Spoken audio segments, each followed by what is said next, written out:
This moment shook the entire debate. When a revelation suddenly approved Muhammad's marriage, Christian Prince exposed what many Muslims never knew. Yes, my friend, you are a Muslim? Yes, am I speaking to Christian Prince? Yes, I am a Christian Prince. How we know that you are a Muslim? Can you confirm to us that you are a Muslim? La ilaha illallah Muhammadur Rasulullah. That's wonderful, my friend. So what do you think about what we are saying about all those history mistakes and errors in the Quran? Well, to be honest, I don't necessarily like to, because you said as an example, the wife of Fir'aun was Asiya, and this is true. It is mentioned in our narration that this is the case, so I'm not going to lie about that. But the brother, I don't know who you're referring to, who said that Pharaoh has been discovered to be Ramses II. I don't agree with this notion. Well, you can see the videos. People, they can remind all of them. Mimi Hijab, he said that all of them, all those YouTubers. Who's Mimi Hijab? Sorry, Mimi Hijab, he is the guy who, you know him, the guy who take off his clothes in front of the Chinese embassy. You don't know him? No. Okay, well, he like to strip to prostate. But anyway, so as long as you are a Muslim, you don't want to make any comment about those errors in the Quran? Well, I only heard you talk about this part at the moment. I wanted to actually ask you something, because I've seen a few of your videos. Can you keep your mouth closed from the microphone, because for some reason I'm losing your voice. Give me 1 second, sorry. Right.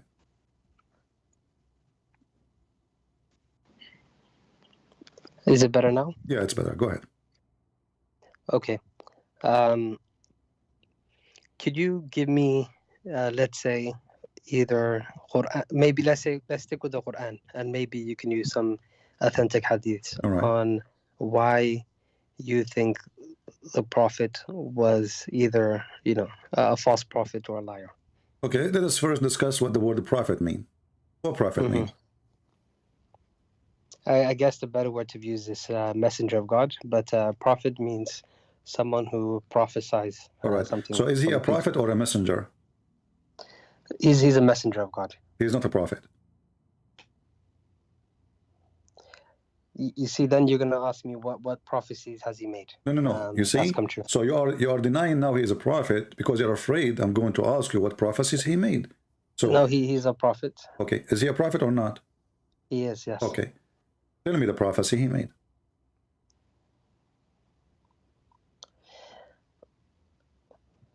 Okay, you mean that's come to pass or are going to come to pass? My friend, like prophecy is a prophecy. When you try to prove to me, first of all, by the way, I welcome you. You sound like a nice guy. So you are welcome. Always, we welcome Muslims who they are really polite to join us, and we would treat you very nice, the same as you treat us. So you are welcome. My friend, help me. When you say a prophecy, that means he said something, and it's confirmed. So obviously, something came to pass. Okay, are you familiar with Surah Rum? Okay, let us go to Surah Rum. What about it? If I'm correct with my understanding, and I could be corrected here. Yeah. This verse was... No, sorry, I got a better example for you. No, let's go for this one first. Let us finish it. Okay, if my understanding is correct, and there are some hadiths that suggest this, I don't know them by memory, but it was revealed at the time of the Battle of the Trench, where the Muslims were surrounded by the mushrikins. And there's a few hadiths as well along the lines, but while the Prophet was ditching to make a trench, I'm sure you're familiar with the Battle of the Trench. He told them about the prophecy that at that period the Persians already conquered parts of Rome up to Egypt. But the prophet said that the Romans will be victorious in this battle. And at that time it was very difficult to believe this, just because of and I am a historian here. It was quite difficult to believe, just because of Khosrow II domination of the Roman Empire. Okay, let me answer about this. And you are the one who said you would like to see an accurate hadith, right? Yes. According to your hadith, this verse came after the Room became victorious, not before. And this is the hadith in front of your eyes. Go ahead and read it. I can see the Qur'an here. Yeah, it's the going to Romans take have- maybe a second for you to come there. Okay, sure.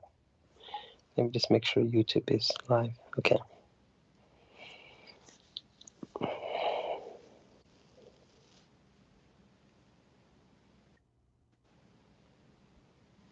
Is it coming now? No, I still see the Qur'an. Oh, okay, yes, I can see the hadith. Okay. Prophet, I can just see half of it, sorry. Okay, I think it's the delay. Just give it a few seconds. Okay, Abu Sa'id narrated on the on the day of Badr, the Romans had a victory over the Persians, so the believers were pleased with that. Then the following were revealed. The Romans had been defeated. Up to his saying, the believers were rejoiced. With the help of Allah, he said, so the believers were happy with the victory. Okay. So the claim is gone, and as you see, this is Sahih Hadith. It's authentic. Yeah, okay. Yeah. Not only that, even if this hadith doesn't exist, the numbers will beat your prophet. Why? Because the word bada in Arabic, and I'm sure, I don't know, I think you speak Arabic. Bada means from 3 to 9, correct? Mm-hmm. If it's 10, I don't speak Arabic, but yes, that's okay. right. If it's 10, then your prophet is false. If you go and read, you will see that the date, you are the one who mentioned the date of the ball. So you will see that it took the Roman long after that to be victorious, because victory is only accomplished when the war is over, right? So as long as we are fighting, maybe you take a city from me today, tomorrow, I might take it back. It's not a victory yet. So this is temporary victory. But you will notice that the Roman, they were not victorious. And this is always, you know, you can go on Google and you will find it took that at least 14 to 15 to 16 years until the Roman, they really were victorious over the Persian. Secondly, there's a mistake here in the verse you chose for me. If you look at me, you will see that the Roman, when they are victorious, who is the one will be happy? The Muslims. Why?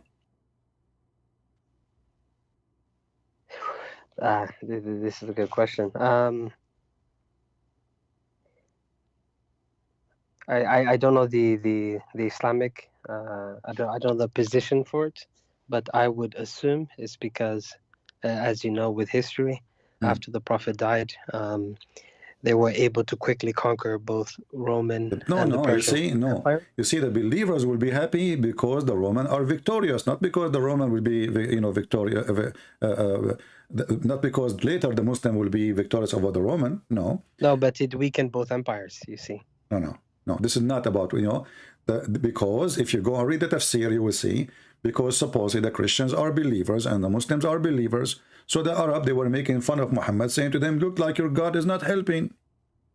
So Muhammad, he made a response saying, well, he is going to help, right? So here you see the stupidity. That secondly, like suddenly... Can you show me this understanding? Open the tafsir, here we go. We open chapter 30, verse number 4. Okay, give me a second. There's a delay as well, so please. No problem. Don't worry about it. This is, let me open the tafsir. Chapter 30, verse number 4. And there's a book, it's called Asbab al-Nuzul too. You can, you know, you can read it. Okay, thank you.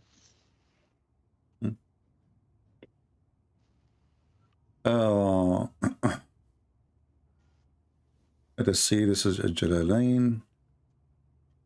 Okay, command before first victory. Okay, and the result God command, other word. Okay, let us see the book of Asbab al-Nuzul. Maybe will make it better, easier for us. There's no Asbab al-Nuzul here. Let's see Ibn Abbas. All right.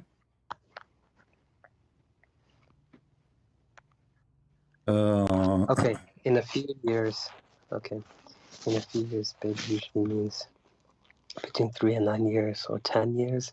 So two armies met again 7 years after this formal encounter to defeat the Persians. To God belongs the command before and after that is before. defeat of the. Okay. Well, you know, actually, here we go. The one is complaining, the one is making fun of this, is the disbelievers. When the Roman will defeat the Persian, and also when he gave victory, who is the one who gave victory? Allah. Okay, so let us see. I'm trying to find where, like, exactly the translation, you know, most of the time is not really a decent translation. Let's see Ibn Kathir.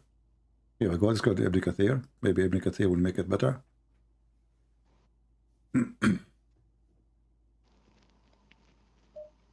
Even though Ibn Kathir in Arabic have nothing to do with Ibn Kathir in English, but, you know, I don't speak Arabic, so we have to use it.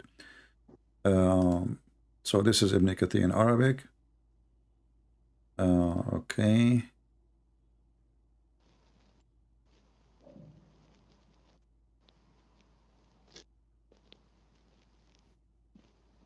So while you find that, but what you're trying to say is that the reason why the Muslims were happy is because the Romans were Christians and they are fellow believers, right? Because the pagans supposedly making fun of the Christian, they lost the Persian, they destroyed them, you know, they killed them, they took Jerusalem, you know.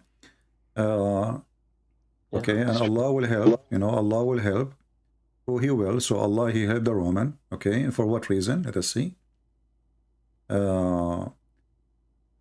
On the day they were the revealed Persian were prevailing over the Roman, the Muslim wanted the Roman revealed over the Muslims. Read carefully. This is Mikathir. The Muslim wanted the Roman to prevail over them because they were people of the book. So give it a second. I think it's still loading. Okay, there it is. The decision of the matter before helps. On the day they were revealed, the Persians were prevailing over the Romans. The Muslim wanted the Romans to prevail over the Persians because they were both people. Followed a book. Concerning this, Allah said. And then He says, and the Quraysh, on the other hand, wanted the Persian to prevail because neither of them were people who follow the book, correct?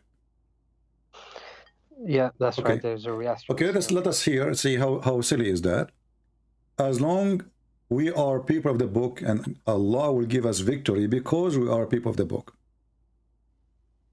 How we are the same people who we attack a few years after, but we are the same people who worship Jesus.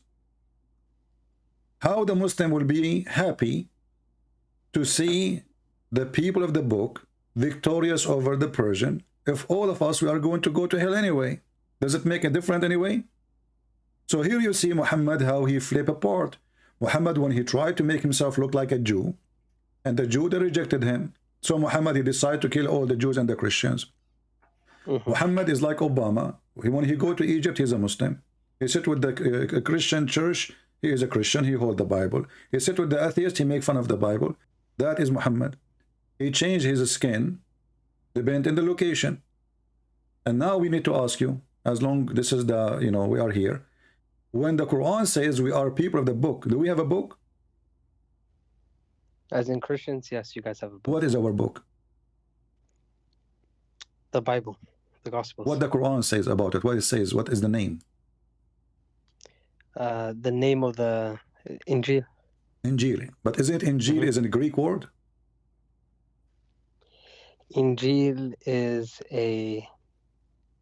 Yes, it's a Greek word, correct. Okay. Yep. So Jesus, according to Muslims, or Isa, he was sent to the Jews, correct?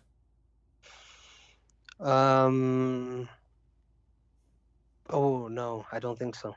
What do you mean no? So you Muslim, you say the only messenger who sent for all mankind, it was the Prophet Muhammad.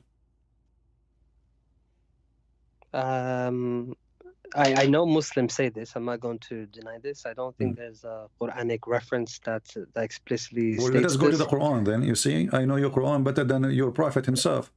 So okay, let's see it. All right. You're gonna show me وَمَا أَرْسَلْنَاكَ إِلَّا رَحْمَةً لِلْعَالَمِينَ? No, this is not have nothing to do with our topic, you know? Sure, okay. Okay. In chapter 2, verse number 87, Allah, he sent Moses, and after Moses, he sent Isa. He sent it to who? To the Jews. No, okay, right. So there is, if you go to Surah Saf, for example, you will see verses where Prophet Isa is speaking to the Jews. Mm. But if I'm correct, there is a verse in Surah Yasin Mm. that talks about some messengers being sent, disciples of Isa.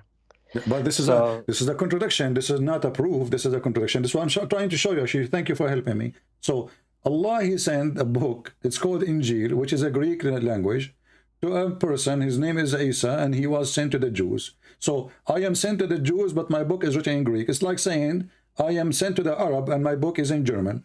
This is another mistake. No, but you have to remember the context of it, right? What is the context? The context is when Jesus was there. At his time, there were Jews, of course, but there were also Romans, right? They were occupiers. No problem. But the Quran confirmed. No, the Quran confirmed that Allah will never send a messenger except by the tongue of His people, and the tongue of the Jews is the Hebrew. It's not, you know. Actually, they fight the Aramaic, the Hebrew. They fight, etc. But they've been forced to use it. Even it's written in their old scriptures because they've been forced to. But the Quran confirmed, and this is your problem, not my problem, that we never send a messenger. This is chapter 14, verse number 4. We never send a messenger save with his language to his folk. Why? Okay, in order to make it clear for them. Okay, so what is the folk of Jesus? Who is the folk of Jesus? Sorry, can I just say something though? Go ahead. Right. We know that the Romans occupied Jerusalem, right? And there were a lot of Roman soldiers there. Are you saying that God would abandon the Romans because they couldn't speak the language, or God would? I am saying what your God's saying. I'm not saying what my God's saying. I'm showing you what your Quran is saying. The Quran is saying we were never sent to save with the language of His folk that He might make clear for them.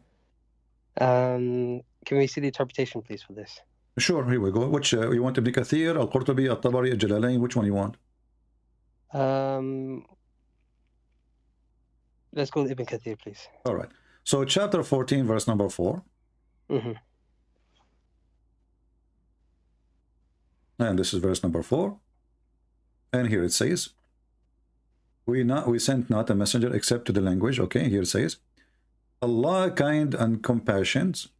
Sorry, it's just loading. Give it a second. All right, I will give you time so you can read it yourself for us. No problem. Tell me if the whole text is showing or not. So because I'm from my side, it's showing fine. Yeah, can you just zoom out a bit, please? All right. Let's see now. A bit more. Okay. If you could just move it a bit more to the right, then that'd be perfect. Okay.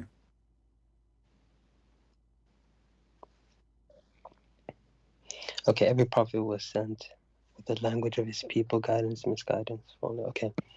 Allah is kind and compassionate with His creation, sending messengers to them from among them and speaking their language.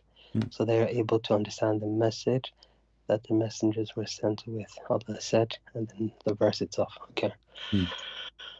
Sending them from among them. Okay, so that means that He's going to be from them, which Jesus, and speaking their language.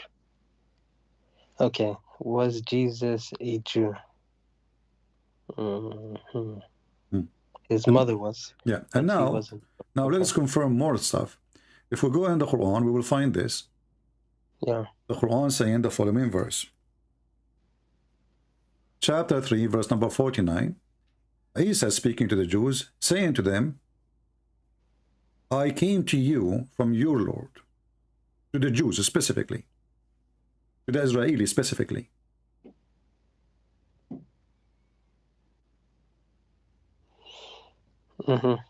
Yeah, you're right. The verse does say that. Okay, so I was sent to the Jews, I was sent to the Israelis speak Hebrew, and then Allah, He decided to choose the Greek version of the Bible, which is obviously, this is the word is known at that time for the Greek one, and Muhammad, he did not have any idea what he is using. He just used a word which he do not know what it's mean.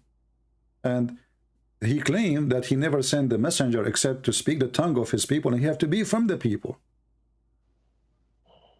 So in order for Jesus to have a Greek book, according to the Quran, then Jesus have to be Greek, and his people have to be the Greek. Okay, he will be a messenger to God, to the Israelites, to whom he will say. Yeah, I guess you're right. I guess you're right. In the top of that, look what happened now. Muhammad is no prophet no more. Why?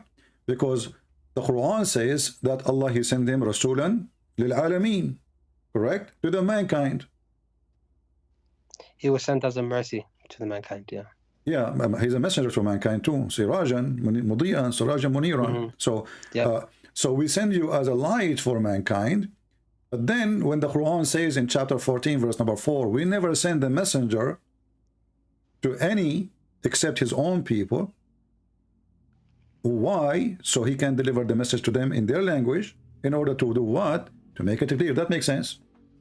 So based on this, Muhammad, if he was sent as a person, he was sent to the Arab and the Arab only.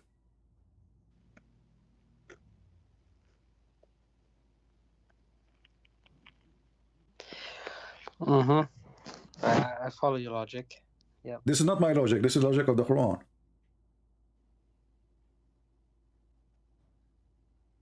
I'm just reading your book, my friend. This is not my logic.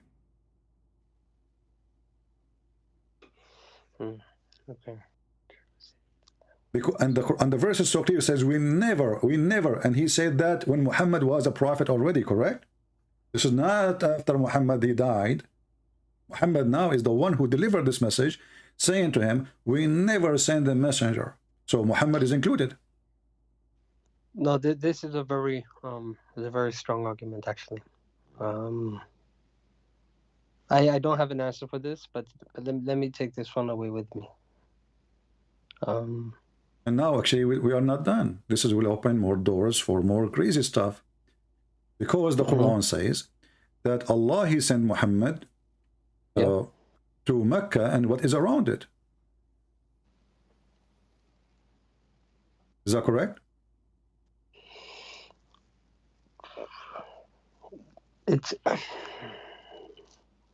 It is, yeah. I read this. You're right. Okay. I say that. So, in chapter 6, verse number 92, sorry, it says, we have blessed the book, which is the Quran, revealed to confirm, which was revealed before it. Actually, this is false translation. Revealed what is between his hands. If you know Arabic, it says here, مصدق الذي بين يديه, confirming, believing in what is between his hand. And this is the book of the Christian and the Jews. And now he will see here. So confirming the book which is sent before. Let us change the translator because this is false translation. Always the Muslim, they deny and they try to fabricate the translation, because when you say what is between his hands, that destroyed the whole Quran. Confirming not what was before it, what is between his hands. You will see all translation, they took the word between his hands. Anyone can take this, take it to Google, and you can see مصدقا الذي بين يديه. And by the way, this is a very bad Arabic. I never heard of somebody saying مصدق الذي بين يديه. What is that? What kind of Arabic this one? But anyway, let it go. So believing in what is between his hand, and to warn what is around Mecca, the mother of towns. Mecca is a small village at that time anyway. Until now, actually, it's small. You know, the investment and the money, etc. But still, it's nothing. So, Muhammad was sent only to Mecca and what is around it. And suddenly, Muhammad became a messenger for mankind. And then the Quran says, we never sent a messenger except to the people, speaking the tongue of the people. And now, that will talk us to the different person. If you remember, Allah, he sent Moses and Aaron to speak to the Pharaoh. That's right, yeah. Okay. Is the Pharaoh from the people of Moses? The Pharaoh wasn't Jewish, but like I was mentioning about the Jesus point, because, you know, they lived in Egypt. They had to interact with the Egyptians. Yeah. So if they were to accept the belief, they would be part of the people of Moses. My You friend, see doesn't what I'm matter. saying? Doesn't matter. The Quran says we never send the messenger except to his people. So Moses will not be a messenger to anyone except his people. So how he is a messenger to his people, and then he go to Pharaoh, invite him to believe in Allah, and ask him his people to believe in Allah too. So that broke what Allah is, because the verse before it says we never sent. Correct? We never sent. No, like I said, it's a very strong point. I need to take this away with me. I don't have the answer. It's All a very right. strong point. Okay, so until now I'm showing you things after thing after things. All of them, they are crazy. So if you remember when you called me, I said, well, he's a prophet. Can you give me a prophecy? And turned to be everything he said, this guy is wrong. Right. We spoke about one prophecy and we spoke about this topic here. No, all of them, by the way, are prophecies. All of them, if they lead, because Muhammad was not in the time of Moses, correct? He was not, no. Okay, so when I say something nobody knows, this is a prophecy, even if it's in the past. If I say how God created the earth, God, he told me, this is what prophecy is. God told me. Prophecies can be about something happening in the future, or will happen in the future, or something will happen in the past, but nobody knows. Something secretly uncovered. So God informed me, and he told me how he created the earth, as an example, how he created the baby. So by time, people didn't discover how the baby is created. So now you say, oh, Muhammad, he prophesied that the baby is created in a certain way, which is wrong. Like he said that the sperm came in from the backbone of the man and the ribs of the women. So he prophesied how the baby is made, and time come, and if science confirm what Muhammad is saying, that will be a prophecy, but the baby is already made. Muhammad himself was a baby, correct? Okay, so let's talk about that one right there. You just mentioned. Yeah. Can you pull up the verse, please? No problem. If we go to chapter 86. Yep. Chapter 86, verse number. Let us go verse 6 and 7. Here we go. This is the Quran. خلق من ماء دافق يخرج من بين الصلب والترائب. And as long you mentioned before that you like Ibn Kathir, we can go to Ibn Kathir. You don't mind, right? Yep, let's go to Ibn Kathir. All Just right. give it a second. It's loading. All right. So we go to Ibn Kathir, and let us see.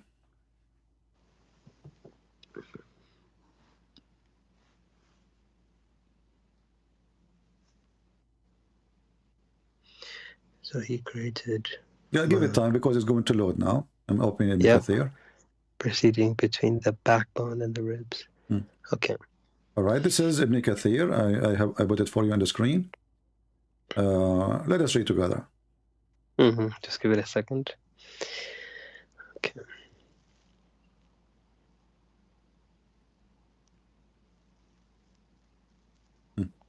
Okay, all I can see says, then Allah misleads whom he wills, I guess. And this is another thing. Later we can talk about Allah. He mislead us who he will. But this is God or Satan? Okay. Right. We can discuss this. That's okay. All right. No, so read for me, my friend. I think you're still scrolling down, so I think it's late. Okay. All right. So let man see what he has created. This is alerting man. Oh, okay, no, I scrolled down because we want to go about where the sperm is coming. This is the important for us. Yeah. He is created from water gushing forth, meaning the sexual fluid that comes bursting forth from. I can't see if you can just zoom out a bit. Sorry.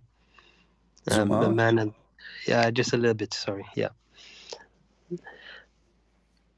Okay. Thus, the child is produced from both them by the permission of Allah. Due to this, Allah says, proceeding from the backbone and the ribs, meaning the loins of the man and the bones, ribs of the woman, which is referring to her chest. And by the way, this is fast translation. In Arabic, it doesn't say all the loins; it's the backbone. Muhammad, he said. Sorry, I'm just a bit confused there. Sorry, give me a second. Okay. Proceeding from between the backbone and the ribs. Backbone, meaning the backbone or loins of the man. Okay, so we're talking about two separate people. And okay, so It's talking about sexual fluid coming from the backbone of the man and the ribs of the woman, which is referring to her chest. How Yeah. in the world this is from God? Because we know sperm comes from the testicles, right? So No, according to Muhammad, testicles are decoration, like the one you put them in Christmas tree. You know, they are hanged there for like, you know, like a Christmas light. yeah, okay. It's good to see a Muslim laughing. You know, I like it. So, my friend, is it from God? Is it really? This is God. This is prophecy. Sorry, what is it? What does it mean? Ribs of the woman? Can we please? The ribs. What you know, if you go and read the interpretation, it says in Arabic, it says موقع القلادة. Actually, even here, Ibn Kathir, he says that. He says Ikrama, referring to her chest. In fact, in Arabic, it says موقع القلادة, the location where the necklace is. You see, like the what they call it, there's little hole. Yeah, the bone. Yeah, little hole between the top of your ribs, right away in the top. This is where the location of the necklace. When women, she wear a necklace, tight necklace, that will be in that location. So according to Muhammad, this is where sperm is coming from. So can you just send me the link? Sorry, just I apologize. Send me this link. My friend, the problem with this website, it doesn't show link. It shows I can give you the let us say the website, and you can open it from there, because there's no like unique link. You know what I mean? I will post it in the chat. This is I'm using the website. It's called wordofallah.com. Word of Allah. You're talking about Ibn Kathir anyways, right? Yeah, this is Ibn Kathir. Yeah, doesn't matter. You can open it any website you want. Yeah. So let me find it myself. Give me 1 second. Yeah. I posted actually in the chat. You can use the same website. Word of Allah. Search for wordofallah.com. And then go to chapter 86. Verse, from 1 to 10 in this website is showing you. Okay, so I'm in Word of Allah. Chapter what, sorry? Chapter 86.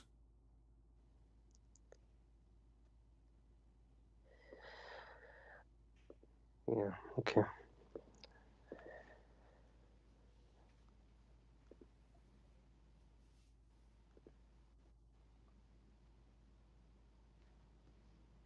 Word of Allah / tafsir. Yeah, I see it here. Okay, yeah. Okay. No, I was just double checking. Okay. Yeah, you're right. It does say that there. Yeah. How this can be from God? Is it obvious that Muhammad is a fraud? This is prophecy. You see, the baby is made, since Eve, correct? In the past. Look, I'm not going to I don't lie, okay? So I'm not gonna sit here and say that this is correct. Because it's not. It's not. You know what I mean? I respect that on you.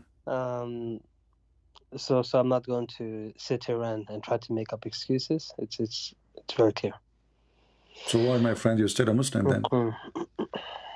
I mean, isn't it obvious? I mean, this guy is claiming to be a prophet, claiming that God told him this.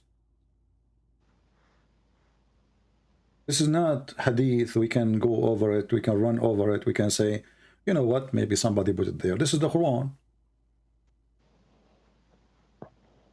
Okay, how about the teachings? Don't you think at least they're good? You know what I mean? Our friend, I can be a person who speak about being good as much as you want. Doesn't make me from God, because I can earn respect of people for being good. I can be a person who have my own agenda. Maybe I want to be a king. Muhammad became a king. And, as long as you are talking about teaching, when you say good teaching, what good teaching mean? I would say good teachings mean, I'll give you an example, actually. Charity. Charity. Well, how Muhammad, he did the charity? He told them, go and attack the Romans so you can get the blondie girls. اغزوا الروم تغنبوا بنات الأصفر. Yeah, this is true. I read this, but in the greater context of things, it was in a way to motivate his men. Okay. You know what I mean? So you motivate your men by telling them you can kidnap blondie women, not by serving God. No, there are many ways to motivate people. You know what I mean? No, my friend. If you go, you see the verse. You will see that the person who said to him, "Don't tempt us by women," Muhammad, he claimed that he is a hypocrite. But reality is, What do you mean? What do you mean? well, you know, when the guy, he said to Muhammad, oh, excuse me, don't tempt me, don't tempt me. He was asking Muhammad, why in the world you are tempting us to go to war? Those people did not invade us, did not attack us, did not kill us. They never come here. Why want to go there? He did not say because we want to spread Islam, because we want to bring them to... No. He said, attack the Roman, get the blonde diggers. So the man who said to him, why you are tempting me with this, to go to jihad, for no reason except blondie women, Muhammad accused him to be a kafir, to be a hypocrite, and to be a false person. And this was before the Battle of Mu'tah or after? Sorry, just. This is when Muhammad, he decided to send his messenger to attack, to warn the Roman, convert or else. And when they refuse to convert, you know, actually after, before he sent, according to the Muslim, not me, I'm not the one who make this history. Yeah, so, yeah. I mean, this is before Tabuk, right? Yeah. This is, and then he decided to go to Tabuk, and he failed. He failed in Tabuk. He went there. He could not make it. So he was, you know, the victory he promised was a fraud. And by the way, you are the one who mentioned to me that Muhammad, he predicted that we will conquer the Rome, correct? Yes, but you see, before Tabuk, before he even went there, it was to avenge the Battle of Mu'tah, if I'm correct. Doesn't matter. This is where Zayd bin Harith. You see, I don't go by all the history of Islam. I believe all of it is shish kebab. But however, Muhammad, the one who was happy for the Roman to be victorious, now he want to kill the Roman because they are kuffar, which is very funny. In the same time, he is not asking the Muslim to go and attack to spread Islam. In fact, in chapter 9, the same chapter we are reading, you will see that when the Muslims being forbidden to have any non-believers in Mecca, the Muslims, they fear the property. You know, read with me, chapter 9, verse number 28, the same chapter. Oh, who you believe, you know, verily, let us, you know, this translation is very funny. The add words is not there. They make it so long for no reason. Okay, here we go. Oh, who you believe, truly the pagan or unclean, najis. This is a very fascist, racist. No, but sorry, you're jumping topics though. No, we are not. I will show you why. We are. Listen. Okay. Oh, who you believe, truly the pagans are unclean, so let them not, after this year of their approach to this, after this year of theirs, approach the sacred mosque. And if you fear poverty, soon Allah will reach you. And right away He says, attack the Roman, attack the Christians and the Jews, kill them. So how Allah will reach you? So attacking the Roman was a solution for money, not for God. No. You see, from the Islamic perspective, the reason why the Muslims attacked the Romans was because their client state murdered their emissary, or the missionary sent to convert him to Islam. Let us go by that and let's see how funny is that. So you send the messenger saying either you convert to Islam or I will kill you, and then you expect them to give you a hug. He is the one who is announcing war. Convert or else. Aslim taslam. That's what he said to him. Aslim taslam. You want to be safe? I don't think this is what he said. I'm not too sure exactly. Here we go. Let me show you, my friend. Don't, you know, for me, remember, you are talking to Christian Prince. Aslam taslam. Here we go. And this is the hadith, and you are the one who said you accept Sahih hadith. That's correct, yeah. Let the screen load, sorry. Bear with me a second. And your prophet, he keep mentioning that Aslam taslam to many people. Always he said that. But anyway, let us go. I mean, if what you're saying is true, okay, then it's justified. Okay, here we go. But if it's not, then no, read it, my friend. Here we go. Yeah, read it. And you know, this is the funny. The Muslims, they say that he killed him. They killed the messenger, but the messenger is Dahil Kalbi. But according to many Islamic books, Dahil Kalbi, he did not die in that day. No. The messenger was Harith, right? Now here we go. In front of you, it says Dahil Kalbi, my friend. So Muslim history is a fabrication. So read with me.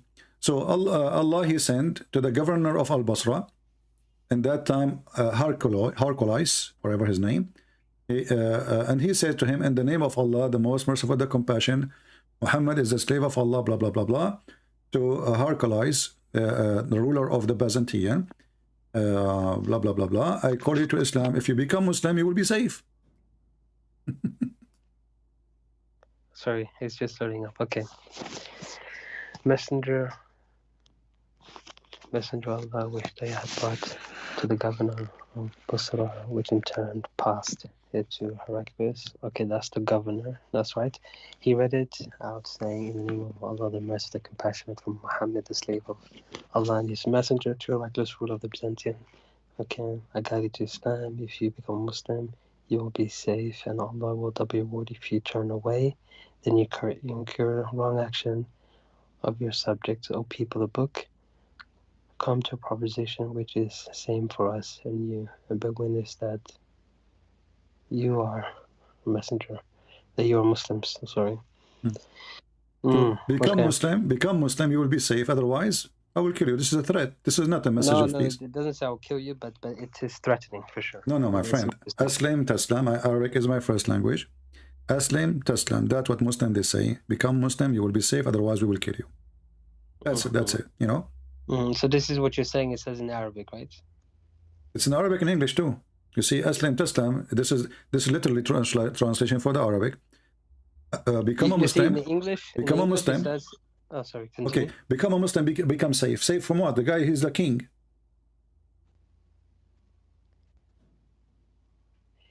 And Allah will double your He's not a reward. refugee. You know, like he come into your door saying, "Please help me. Give me, give me shelter." This is a king. He's safe from God. Safe from God. No, my friend, because the action after that, he went to fight them. What's safe from God? Isn't the Quran says, fight those who don't believe in Allah in the last day, chapter 9, verse 29? We just read that, my friend. Fight those who don't believe in Allah and the last day and what is forbidden by his messenger. So what is the problem with those people? They don't approve the messenger. What we do with them? We send them a book, says convert to Islam, or we send them a book, says Aslam Taslam, which means convert or die. And the only way to stay alive is to pay us jizya. So if you reject that choice to pay jizya like a slave, be under our command, then we will kill you. Choose one.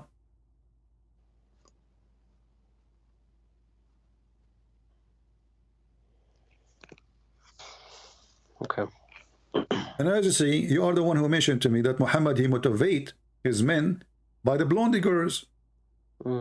If I am a decent person, speaking of God, I will never mention, hey guys, they have a blondie girls there. Let's go and get them. I will say, let us bring the religion of truth to everybody. What the girls have to do with this? And you will see, as long as we are talking about women, how women and sex involve very much in Islam. You are the one who mentioned, well, don't Muhammad have a good teaching? Is this a verse? There's a verse about women, she can offer herself to the Prophet. What does this have to do with God? Let's see this verse, please. Okay. Remember, I am supposed to be a prophet of God. And you are, you want to believe in me. And then I say to you, if you have a wife or a daughter or anything, she like to give herself to me so I can, with my respect to your family, I don't mean to insult. If your wife, she like to give herself to me, that's good. Yeah. What does this have to do with God? How that serve God? This has nothing to do with God. Chapter 33, verse number 50. Muhammad suddenly, he start counting how many women he can sleep with. And as you see, the whole town, all the verses, look how long this verse. Your wives, well, you are sending him a verse that he can sleep with his wives. Isn't it too late? And then you will find that all of those things are privileged to Muhammad. And a believing woman, she offer herself to the Prophet to do nikah to her, which means to F her. The translation says to marry her. Where is the word marry? Show me in Arabic. I want to see it. It says she offer herself. Nikah doesn't mean that. Nikah means sexual intercourse. Nikah means sexual intercourse. Thank you very much. So, and women, she is offering herself. And let me ask you now, is it true that if your prophet, his eyes fall into a woman, her husband must divorce her? Um, think I've studied this. Yes, I think I've heard it. I've come across this. Yes. So, Yeah. you mentioned to me, what about his good teaching? Is that a good teaching? That I'm a prophet of God, I go to your house, I respect your wife, I see your wife, I like her, I say divorce her so I can have her. What does this have to do with God serving? Isn't this is against the teaching of God? If you go and read the Ten Commandments, what God he gave to Moses, it's clearly saying that adultery, fornication, wishing a woman she is not yours, is forbidden. This guy, he claimed that this is a privilege to him. And all his privilege is about sex and money. Here you will see, this is the book of Al-Qurtubi, and I'm showing you the reference in front of you. And I'm going to use Google translation. And I will post short link for it. This is Shia library, by the way. But this book is not a Shia. Qurtubi is a Muslim Sunni, correct? Hello? Yeah, can you hear me? Yeah, now I hear you. So I'm saying the website I'm using now is a Shia library, but the book is a Sunni. Shia library have all books. Who is it? Who wrote the book? Al-Qurtubi. Okay. You heard of Al-Qurtubi, right? Yeah, he's Okay. Sunni though. Volume 14, page number 212. It says here that... But which book, sorry? Which book of his? I apologize. Tafsir Al-Qurtubi, Tafsir. Okay. Okay. Okay. Volume 14, that's the Arabic version, there's no English, I think. Page number 212. It says here, it count for you the privilege of Muhammad. He says, and what was lawful for the Prophet as a privilege? 16, the best of the booty. Second, to take the fifth of the booty. And then and increase more than 4 wives. Even Muslim have only 4 wives. Muhammad he have unlimited. There's no limit. And then to F a woman bilafz al-hiba, which mean she say I offer you yourself, he F her. Number 6, to F a woman without her parents approval. All of them is about sex. Number 7, to F a woman without dowry. He do not need to pay for free. Number 8, to F around the Kaaba or during the Hajj. Number 10, and if his eyes fall into a woman, which means he like her, it is a must for a husband to divorce her so he can F her. And this is what happened with his son from adoption, Zayd. Let us use a Google translation. Read carefully. This is a prophet of God. You know, this is a prophet of God. Let us go to number 10. No, you're right. I remember studying this now. Okay. Okay. So, what kind of a prophet? He have a good teaching, as you said. If his eyes fall into your wife, you have to divorce her, so he can sleep with her. Why is he short of women? I mean, the guy, he have tons of wives at home. You see what I was told? I remember having this discussion when we were studying, and the Imam said, even though this was a privilege, he did not utilize it. What do you mean? You know, he did practice it. He never did it. No. He took Safiya. There's a verse about it in the Quran, in the chapter of Al-Ahzab. You know, Zayd, when Zayd he finished with her, and the Quran. You mean Zaynab? Zaynab ibn Jahsh, Zaynab, the daughter of the donkey. So no. You see, with her, the situation was the Prophet came into. You know, there's multiple narrations, but the more authentic, as the scholars say, is the one that he came in to the house. Zayd wasn't there. The Prophet said something. What he said? Remind me. I don't remember off top of my mind. He said, my heart flipped for you. He flirted with the women, correct? Yes, it was. Okay, yes. So what do you mean he did not practice that? He went to the house of a married woman. She is married. She is not separated. She is not going through divorce. She is in the house of the husband. He go and he is there. Why? Because he is the father of the husband. You see, you don't enter a house of a man when the man is not there, correct? This was his son at the time, you know. Thank you. You So know this. because he is the father, he was allowed to enter. So he was given a trust he don't deserve. When I trust you because you're my father to enter my house when my wife is alone, you are there for a reason because you are my father. What this man he did, he took advantage of being the father, go into the house of the husband when the husband is not there, and now he started flirting with the women. And this is what the Muslims say, flirting. I believe they are really sleeping together. Because, my friend, if a woman, she is really a good woman, and let us say, God forbid, your wife, she is home, and your father come to visit you, and then your father flirt with the woman, your wife. How angry your wife she would be. She would be very angry, don't you agree?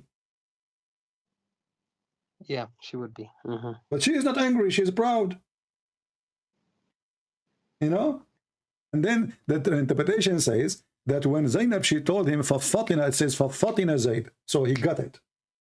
So right away he went to Muhammad and he told him, you know what, I don't like her, I want to divorce her. So now he knew that they are sleeping together. No, I don't think they were sleeping together. My friend, what is the difference between somebody flirt with a woman she is married? Isn't it this is a sign that he is willing to sleep with her because already he disobeyed the good ethic of God? What is different? Isn't it your Quran? Isn't it your prophet? He says that adultery is adultery of the eye and the tongue, correct? Correct, yeah. He did say this. So he commit adultery. I mean, the guy who speak about, you know, speak about doing good stuff, he is the last one to follow the good stuff. So Muhammad himself, he says, it is Allah verily has fixed the very portion of adultery which a man will indulge in, which of necessity must commit, which is very stupid to say, because now he is making it as a like destiny. The adultery of the eye, the lustful of the look, and the adultery of the tongue. So Muhammad, he said it clearly that this is adultery of a tongue, adultery of an eye, because his eye saw the woman, correct, and she was wearing sexy clothes, and now he did adultery with his eye because he wished a woman she is not his. He have a lustful look at the women, and then the result of that, he committed adultery with his tongue. But this is what the Muslims say is, we don't know what happened for real. This is what the news says. And not only that, if you go to Al-Qurtubi, you will see that Zaynab, she claimed that after that, Muhammad, he flirted with her. Each time her husband, he tried to sleep with her, Allah, he make his penis swell. Is that correct? I have never heard of this one, to be honest. Can you show me this? Okay, let us see. Let me show you. Hold on. Give me a second.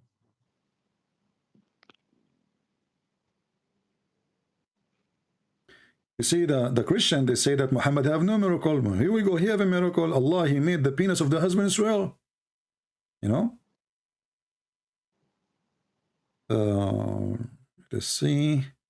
So who said the Prophet had no miracle? We Christian, we say here, the Quran says that too. The Quran says he have no miracles.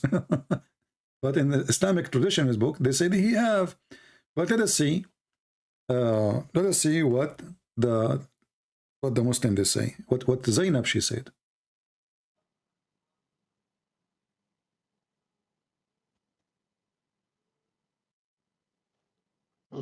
And for miracles, there is the well, while you search this one up, sorry, I'm not sure if you found it yet. The hadith on Zaynab, but yes, the splitting of the moon. We will go to that and you will die laughing. Just wait. Okay. And also the feeding of many people. Yeah. Here we go. This is Tafsir al-Qurtubi, the same book I gave you, the same pages. You can read.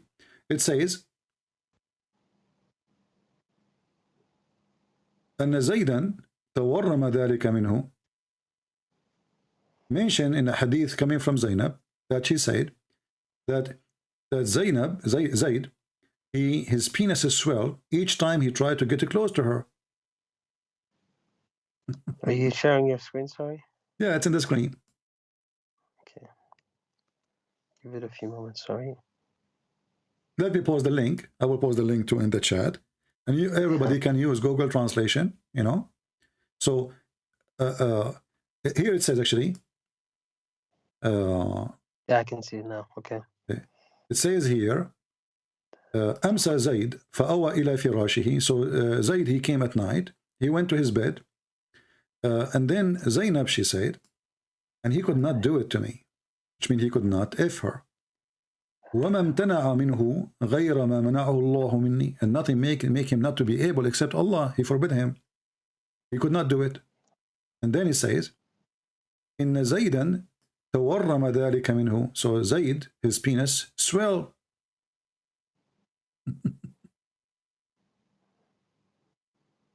So imagine now, we have God become a pimp. This woman, she is lawful for the husband, not lawful for Muhammad. She is married to the husband, not to Muhammad. And the husband is the son of Muhammad by adoption. And now Muhammad, because he liked the women, even he forbid adoption.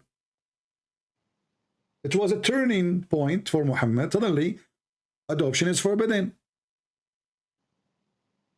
Just because you want to have the women to sleep with her, because the Arabs start saying, what the heck, this guy is going to sleep with his own son wife? So this is why the Quran says, you are afraid what people will say? And you are telling the husband to keep his wife? Which means the Quran saying, you Muhammad, you are being hypocrite now?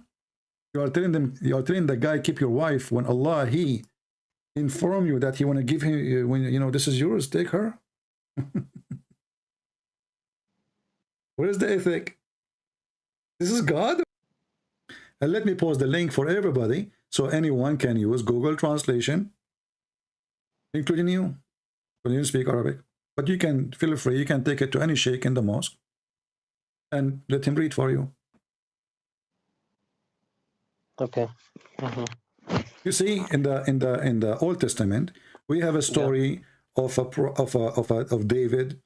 You know, he took a wife of somebody else. He sent him to war, so he will die, and he take. But you will see that the Bible condemn him. God, he punished him. God even says to him, "Don't build the temple for me. Your money, your hand is full of blood." So God condemned him for that. Not only that, God, he punished him. Even the son he have from that woman, he died. Here we see the opposite. Muhammad, he want to take everyone women by blessing of Allah, encouragement of Allah. And you will see that Aisha, she said, Inni ara rabbuka yusari'u ila hawaka ya Muhammad. Allah, I see, Aisha, she said, I see that your God has to your temptation, your sexual desire. To your convenience, yeah. You see, I wanted to speak to you about two things here. Okay. It's actually three. So first of all, I wanted, because you're an Arab, right? I'm guessing you're born a Christian as well. Right? No, we don't believe in as a Christian that we are born. We believe that we are born again.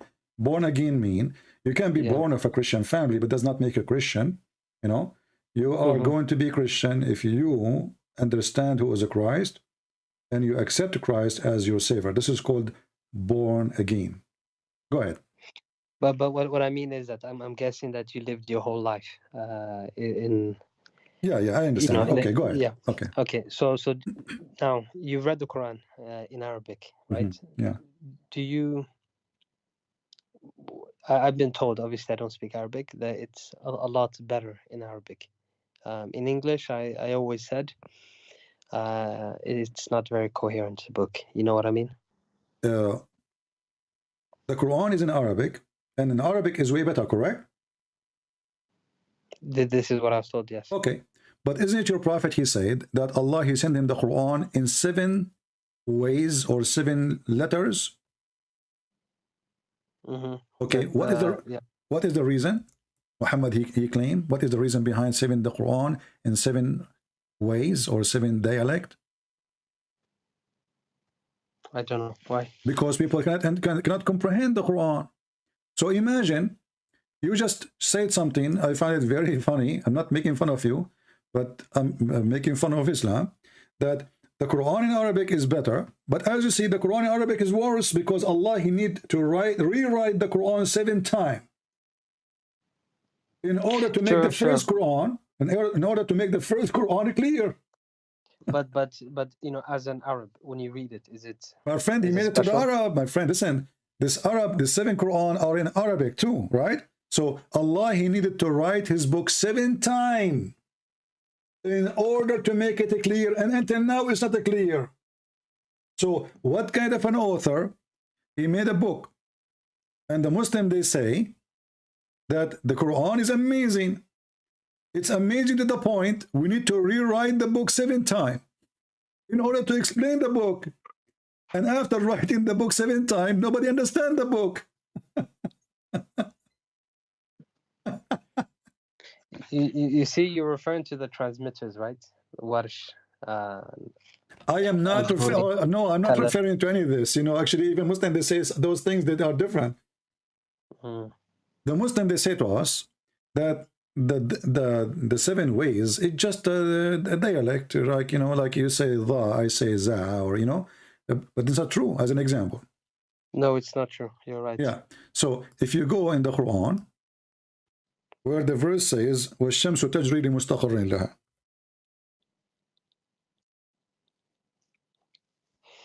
the sun run into its own course. Chapter 36, verse number 38. Here in Arabic it says, in English, and the sun runs on what it is fixed course. Is that clear? It runs, right? Yeah, the sun runs on its fixed course. Let us go to Ibn Kathir. And now you have the page from your side. You can open it. Yep.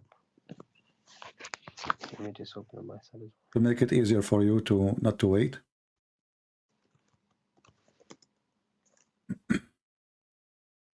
So what was the verse again? Chapter 36, verse number 38. 36, 38. Thank you.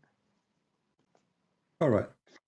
Here it says, وَالشَّمْسُ تَجْرِي لِمُسْتَقَرٍ لَهَا, and the sun runs into a fixed course for a term, right?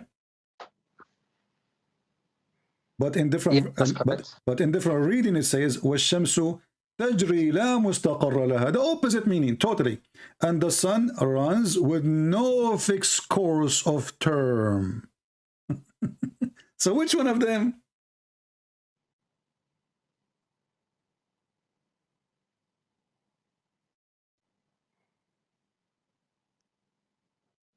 One saying the sun run into a fixed course, and one saying the sun run with no fixed course. So this is not different dialect. This is the opposite. We are not talking about different dialect no more. Meaning that it has no destination. It does not sit in one place, rather it keeps moving night and day, never slowing down or stopping. Well, but this is the opposite of the verse. The same verse in different recitation is totally the opposite. One says it runs, the other one says to a station or to rest, and the other one says it doesn't run to a rest. So how this can be different reading? Are you showing both readings on the screen, sorry, or not? It's in front of you, my friend. It says here. Here we go. Read it. I can see the one says, and the sun runs with no fixed course for okay, no, read the first one. And لِمُسْتَقَرٍ لَهَا, you know, here we go. And its fixed course is beneath the throne of Allah.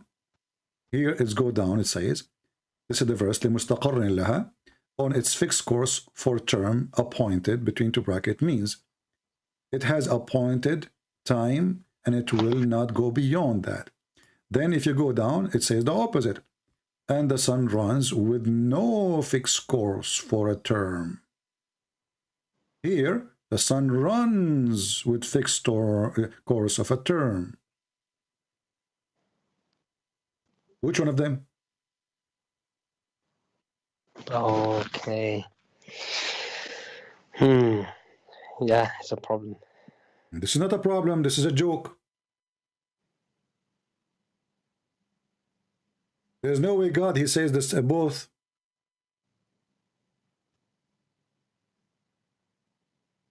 And the Muslim, they witness that Muhammad, he said both.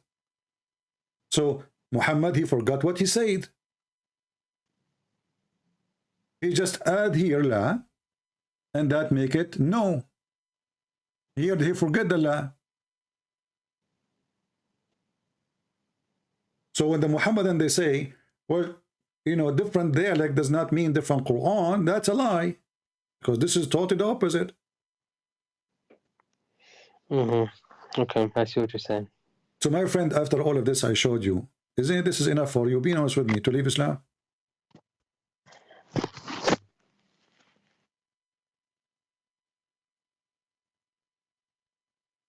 You know, it's a tough thing to say. You know what I mean? Doesn't matter how tough it is. Isn't it more tough to stay? With my respect to you, it will be more tough on you. You are smart. It's more tough on me to call myself a Muslim when Islam is obviously for a stupid one. Which one is more tough? To say today I decide to become smart? This is can't be from God. I'm out of here.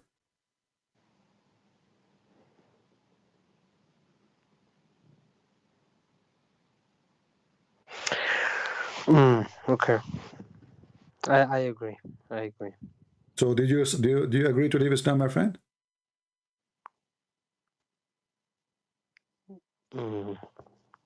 Yeah. I'm so happy for you. I praise the Lord that today you call me and you decide to leave Islam. Now, as long as you decide to leave Islam, my duty as a Christian is to invite you to accept the Messiah as your Lord, as your Savior. What do you think about Christ? I've read the Bible before. Okay. In fact, I've studied it for a while, actually. I don't know. I find it difficult to believe, you know? Why it's difficult to believe? To believe in what exactly? What is difficult? Okay. Okay. Let's start with the concept of, okay, Jesus was not prophesied in the Old Testament. You see what I'm saying? Who said that? The Jews say that. No, that's not true. I read the Old Testament. Okay. I don't see Jesus. Well, you can go right now. You can type in Google. You do not need my help. Type prophecies about Jesus in the Old Testament. You will find at least 360 something prophecy about Jesus in the Old Testament, and some of them, they are extremely powerful. And as long you are saying the Jews did not see that, so how the Jews, they are the one who welcome him in Jerusalem, they shout in his name, and why the believers, the first believers, who they are Jews, believe in him if there's no prophecy about him? But they were a minority, right? Who said that? Who said so? Who said so? You guys say so. I mean, was he not crucified? They were unable doesn't matter. Doesn't matter. The rabbis, they are the one in charge. The rabbi is the one in charge, and they were able to make the crowd in that area follow them. And the Roman, he did what the rabbi want. But you will notice in the same time that the Bible tells us that thousands of people believe in Jesus, and thousands of people, they listen to Jesus and they love what Jesus do. Actually, we have something that's called the Palm Day. When Jesus entered Jerusalem, thousands of people, they were welcoming him, you know, right? It was like a victorious person coming into the city. So obviously there's a lot of people believe in him, and now the majority of the Jews are Christians, actually. You see, after 2,000 years after Jesus, the Jews in this earth is not even 20 million. All nations, they go in war, all nations get killed, you know, everybody. But the only faith is never increased, but only decrease is the Jews. Why? Because Christianity took most of them, and they become Christians. And as you know, Paul, he was a Jew, right? All disciples of Jesus, they were Jews. Even the Quran comes from that. So when they say nobody believe in him, that's a lie. Secondly, imagine you are a person who was exist in the time of Jesus, and you saw amazing miracles he can do, which nobody can do. Why you will not believe a believer? Why somebody he can resurrect people from death? Nobody will believe that he is someone special. Why somebody? You tell me this, because you know the Jewish people, as you claim, they saw this, right? So why did they not believe in him? They did.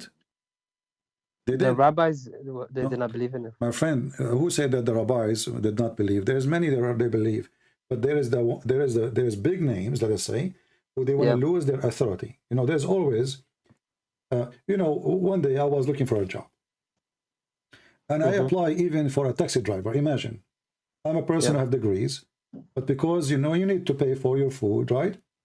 And nothing wrong with working. Doesn't matter what the or as long as it is. It's not hurting people, you know. Taxi driver is fine. I will work taxi driver. So I applied. The response is, you are overqualified. But I know why he refused me. What, you are overqualified? I mean, I'm going to drive a taxi. What a big deal. But the manager there, he said to himself, this guy, he have a degree, but at my degree. Today we will get him inside the company. Tomorrow he will become the manager. So there is always somebody is afraid you will take his place. So when the rabbi, they notice how Jesus be loved by the people, they felt the risk. They are losing their place. People don't listen to them. So they have to get rid of him. As simple as that.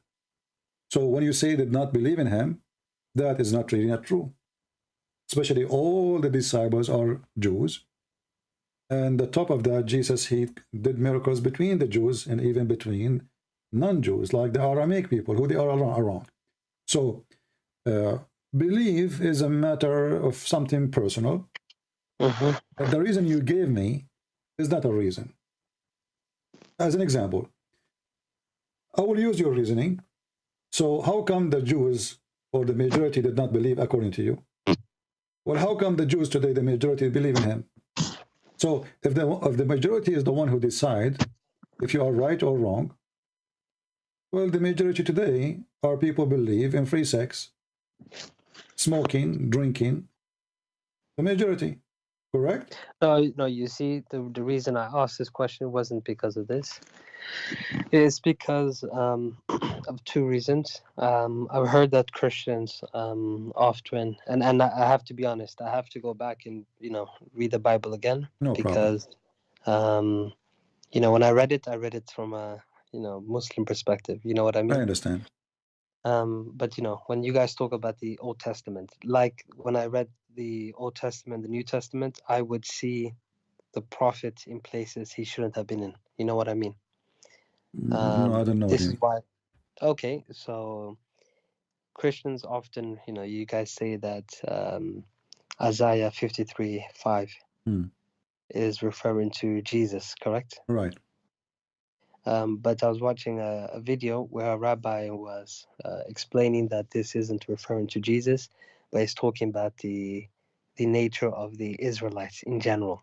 Well, we got him busted. You can watch the same rabbi. I think you are talking about two evil singer. I made videos about him, many videos. As an example, this guy, they ask him if Muhammad is a prophet or not. How come you Jews? I made a video. Just it's still in my channel. Actually, I did not delete it. You can watch it. How come the Muslim, they say that Jesus is the Christ? Remember, as you said, this guy, he don't believe that Jesus is the Christ, correct? Yep, they don't. So they ask him, how come Muhammad, he think that he is the Christ? He did not answer. He did not dare. And he starts saying, the Muslim, believe in different Messiah. He's the prophet for them. And it doesn't matter. It's not a question. The question is he a Messiah or not? And then he claimed that the Muslims do not believe that the Messiah is from David. But this is absolutely false. And we show the difference. So this guy is not a legitimate person even to listen to. Honesty is honesty. You see, when you talk to me, I don't take a side. I'm an American person by having an American passport. I serve in the USA Army. If you ask me about Trump, I voted for him. I say he's dumb. If you ask me about Biden, I say he's stupid. I don't take a side. I say as it is. If somebody in my chat, he's an admin, he says something wrong, I am all over the place over him. So I don't take a side except the truth. So when those people, they say something, it's not even convincing to their own people. In case you do not know, you know, we believe that Israel, and maybe in 15, 20 years from now, they will have a huge number, you know, big number, which is going to change the format of Israel from this nation of the Jews to be the nation of the Christians. The Jews are coming to Christ in a huge number. And those What Jews... do you mean now or back in the now days? and before? Now is even more. You know, if you go right now and see how many Christian schools open all over Jerusalem, how many, you will not believe it. And who is the teacher? He is an ex-Jew. Who is the minister? He is an ex-Jew. Who is the doctor? Who is the professor? Ex-Jew. So they are afraid from Christianity, but they are not afraid of Islam, because Islam is not convincing to the Jews. Islam obviously hate the Jews. Christians, they are the only one who say we love the Jews. We don't hate them.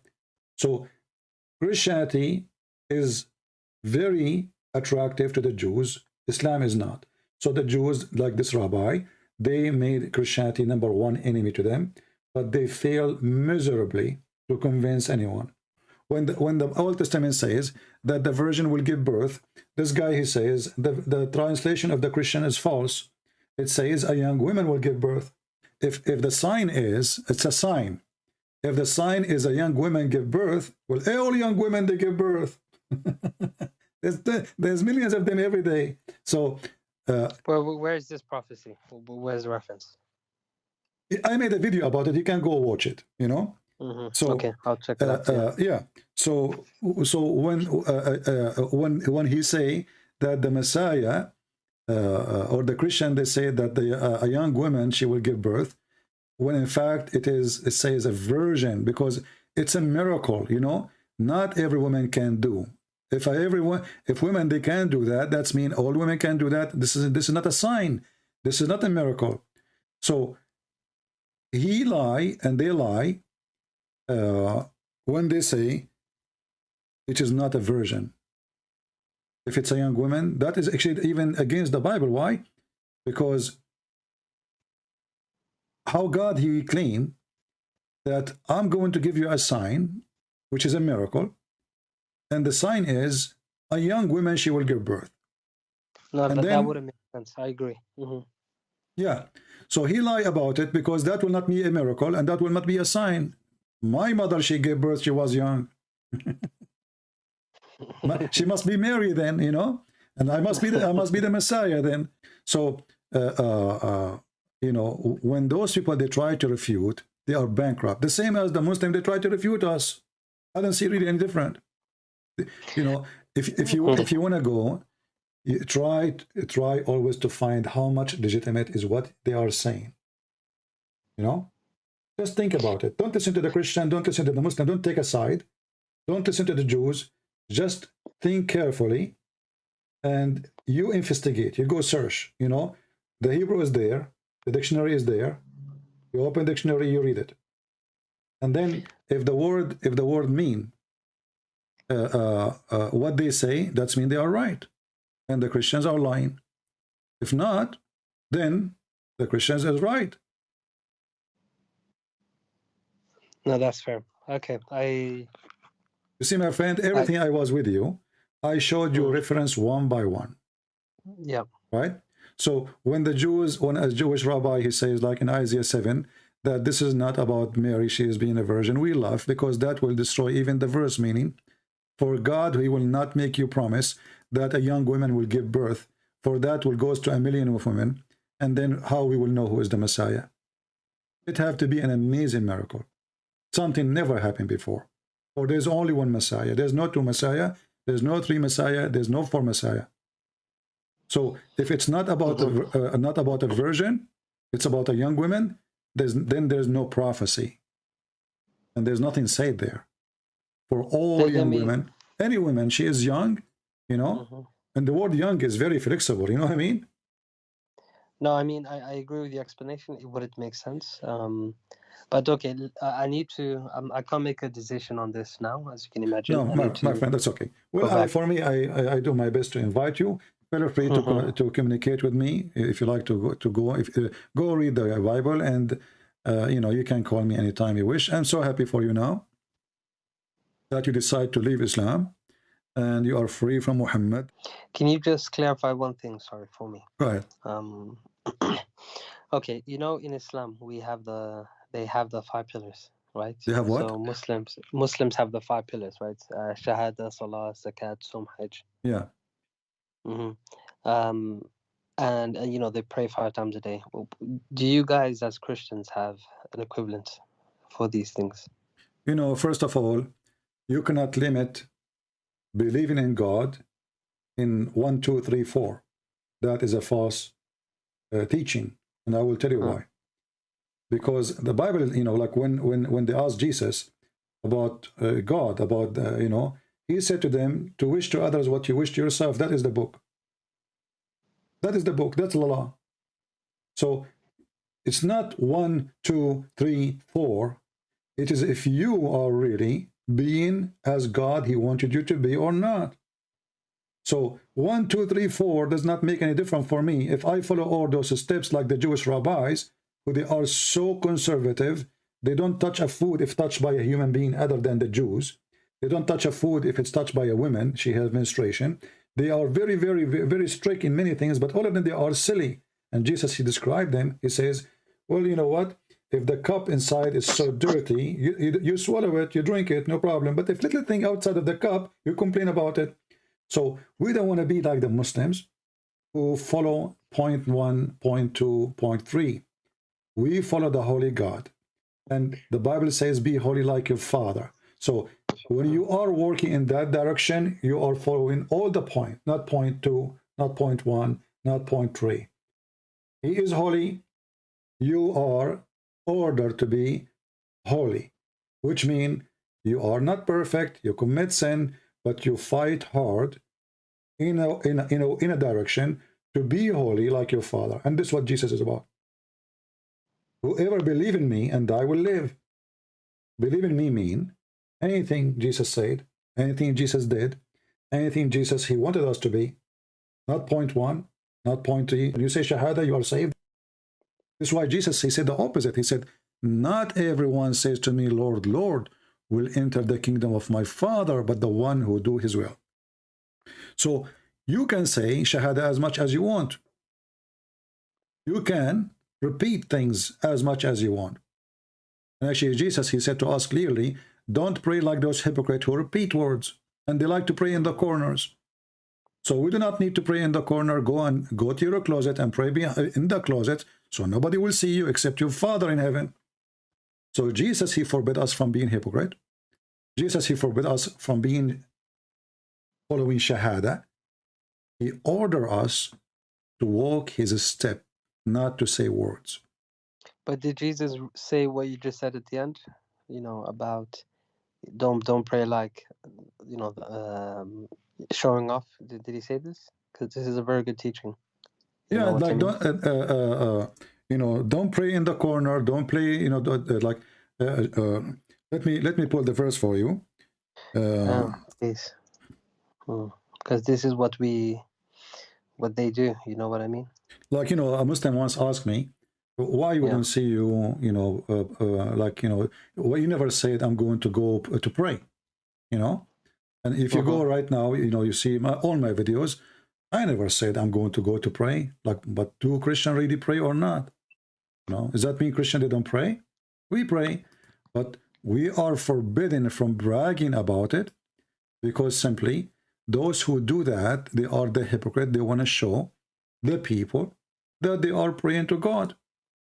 I'm going to play for you Matthew chapter 6, so you can learn from Jesus. Who is Jesus? Not from me.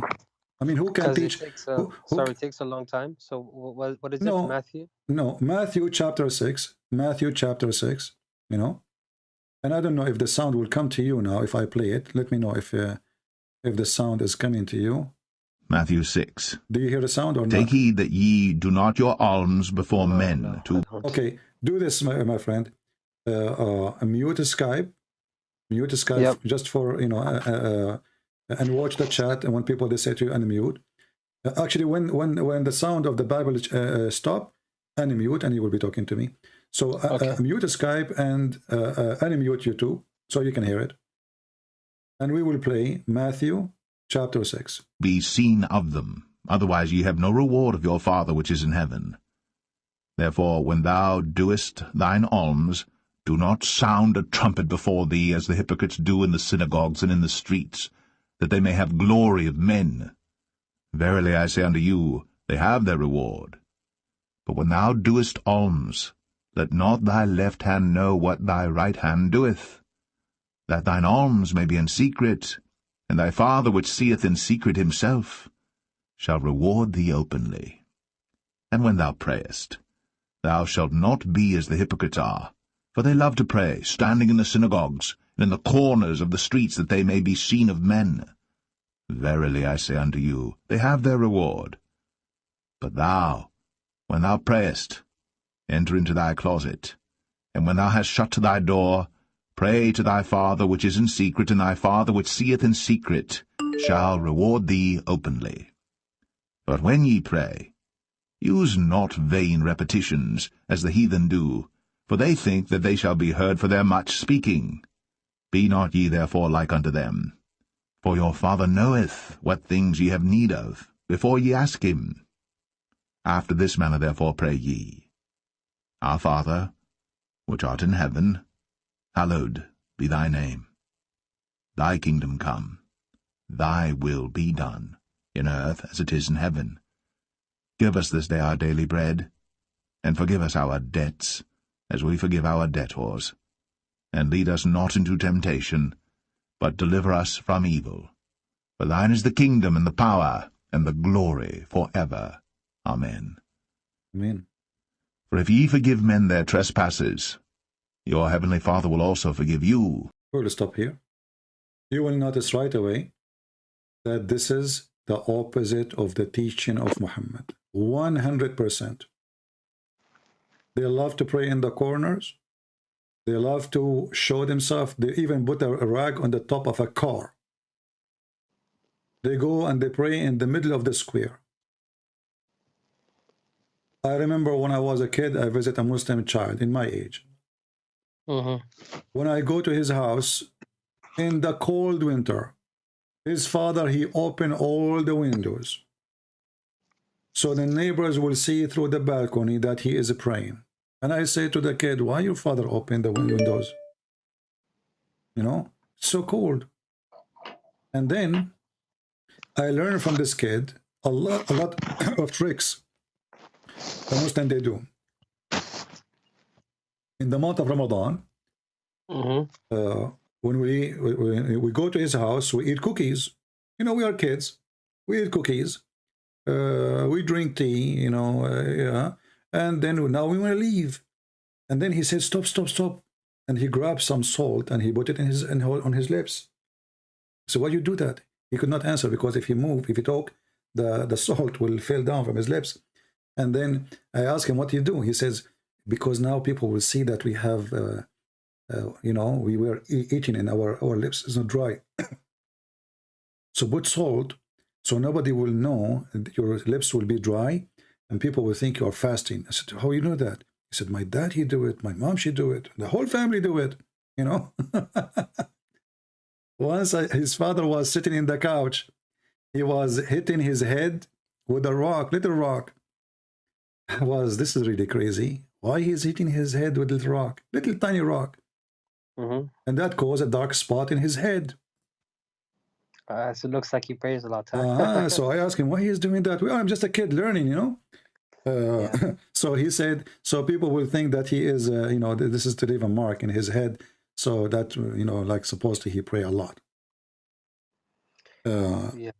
Okay, brother, listen, I really appreciate the time, and thank you for showing me what you showed me. I think it's very clear now. In fact, to be honest, I was told not to call you specifically, because apparently you are one of the Dajjals, you know. So it was a pleasure to speak to you anyways. So they said to you, I'm one of the liars, right? Yep. One of the fitna for the Ummah. And does it turn to be this way? Did I lie to you about anything, or everything I said I showed reference and proof? You did, and yeah, they were the liars, you know. So yeah, it's very unfortunate. But thank you very much for your time. Well, my friend, I'm happy to have you here, and I hope you can, if you know a sheikh, if you know anyone, he would like to call me, so you can watch and see what will happen. You know, feel free. No worries. Thank you very much. Have a nice Thank day. you. Take care. Bye-bye.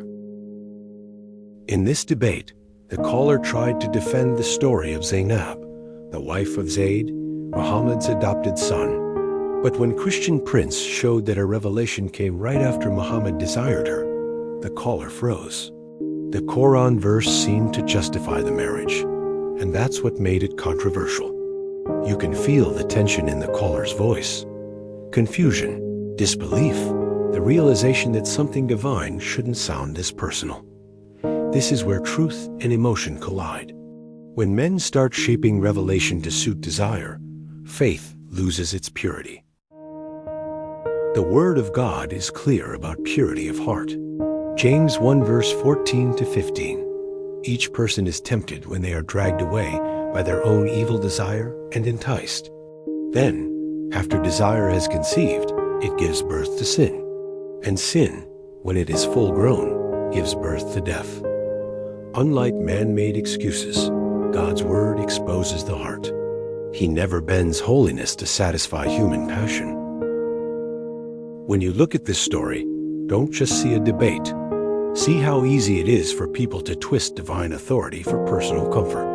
But the real God, the God of the Bible, doesn't rewrite His Word to excuse sin. He calls us to repentance, to surrender our desires, and to live in truth even when it hurts.